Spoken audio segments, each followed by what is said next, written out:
G'day peeps, today's YouTube video is about power poles and how to do the crimping and the associated tools involved. Enjoy! Here are the tools we're going to use for today's power pole crimping demonstration. We have strippers, a standard retractable knife, side cutters, the actual crimping tool and a small flat blade screwdriver. This is what we're aiming to achieve, like a red and black power pole connector on either end of this cable. The connectors we're using are just the 15 amp ones. So there's what it will look like shortly. Our first job is to split the red and black apart with some side cutters. In this case we're using Plato 170s. Any side cutters will do the job though. So just for reference, I've put a ruler against it. It's about 4 centimetres. It doesn't really matter how much you do, 4 centimetres, 6 centimetres, whatever, but 4 is about all you need for a good cable and an ending without the wires flapping apart. We're using wire strippers. Again, we've got some quite expensive wire strippers here which are kind of sprung loaded and do everything in one hit, but you can just use you know, a knife blade, cut around and pull the insulation off, or you can use other kind of side cutting strippers which are much cheaper. Ideally you're going to strip about 8mm off, but between 8 and 11 will do. Using the automatic strippers, I only pull the insulation off slightly. The reason for this is you can grab the insulation and twist it. So you can twist the strands up without having to twist the strands up with your fingers loosely.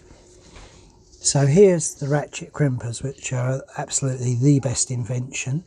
You can see marked on the top of the jaws 15, 30 and 45. That's for the different size of power pole crimps that you can insert. Most of the time we'll be using 15. I don't spot much difference actually between the 15s and the 30s, except the solder bucket side. You know, it can take thicker, more amount of strands, thicker wire, and hence 30 amps, but otherwise they're no different. Prior to using these this new crimping tool, I used to just have the pin upright in a set of helping hands and solder, you know, fill the bucket with solder and insert the wire. That does work, but what it causes is a stress point or the solder joint onto the cable, because as the cable flexes it's rigid with the solder and it will flex and eventually wear out. I did get around that by actually soldering into the crimp, inserting the crimp into the red or black housing and then filling up the void with hot melt glue. But really this is just a much easier, much smoother way. So we're going to take this crimp and insert it into the jaws of slot number 15, and the pin part of the crimp is lowermost in this picture. So you'll understand what I mean as it inserts into the hole behind. How else can I describe it? If you were to hold the pin horizontally, the crimp horizontally, the pin is towards the bottom, and you slide it into 15 the same way up this picture shows. So there's one actually in that 15 slot. So to make things easier, if you actually click the ratchet up, click at a time, just to grip that crimp, it makes it much easier for you to insert the wire. So remember, the wire's already twisted, the strands are twisted up so they're going to go in easily. You partially insert like that. Just visually inspect that none of the strands are hanging over the side. If they are, remove it and spiral up the wires again and then reinsert. So you push it all the way home there, which if you've cut between 8mm and 11mm will happen. You'll get the insulation butt right up to the crimp, and then guess what, you're going to crimp it up tight, and then on the last click the crimps will release, and voila, there you have crimps actually on the end of the cable. You can pull the crimps just to test them at this stage if you want, but as you can see in that black crimp, that's cut at about 9mm and the strands are at the end there. If it's 11mm and they're just out the end, no bother, it's not going to cause any hassle. So say anywhere between 8 and 11 and you're good. This is the crimp housing that you're going to insert that crimp into, and if you notice towards the top part of the tunnel there, you can see light.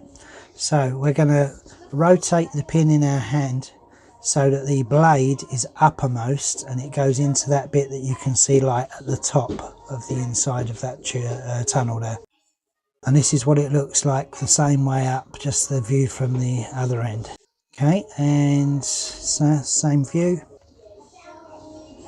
There we go. So there's the picture of, as I was saying, the blade part is at the top. Push it in, and if the cable is rigid enough, you can just push that down in one movement and you'll hear it click. If you're struggling and it's flapping about, then what I would normally do is use a small flat blade screwdriver like this onto the collar of the crimp and then push it down, and you will hear it click. So there's one complete. It's just held in this picture by the strippers just so that you can actually get a good camera shot of it. So there are all the tools that were used in this. So you've got the superb crimping tool at the top there. You've got the red and black Anderson Powerpole housings and the crimps themselves. The strippers there, the light blue strippers, Strip Master, they're actually quite expensive, more expensive than the crimping tool. And the Platos, the side cutters there, they've really come down in price, either that or their copies, because they used to be about $70 a pair. I hope you enjoyed the YouTube and it's been of some benefit to you. Remember to like and subscribe and all that kind of guff below. And if you consider supporting the channel, then click on one of the links below to purchase the products or anything else on Amazon. That'd be fantastic. Thanks.